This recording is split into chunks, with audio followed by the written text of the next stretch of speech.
So the machine we have behind us is a 1908 Dolbeer steam logging machine, and its purpose was to pull logs through the forest so that they would eventually be transported to the sawmill.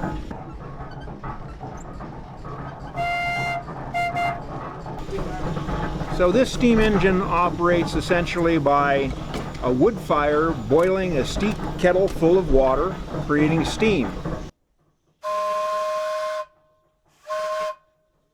It carries a variety of whistles on it, but back in the day really it only had one whistle for purposes of communication within the forest.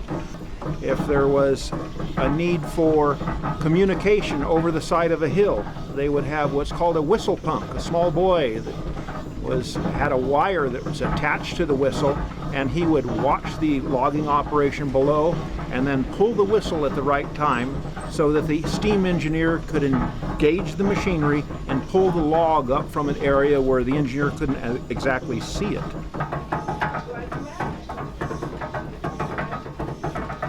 So what we will be doing is a demonstration of how this machine actually moved logs through the forest.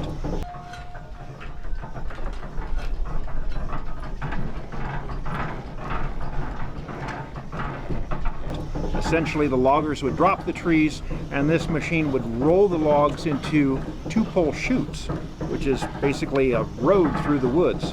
They would drag these logs through the woods, eventually dumping them into Shaver Lake.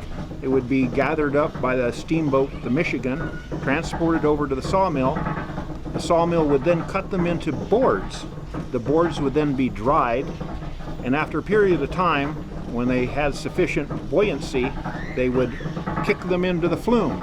And then the flume was 42 miles long and would reach Clovis 6.5 hours later. So at the turn of the century, this was the latest and greatest technology. And so for 108 years old, it's a pretty fascinating machine.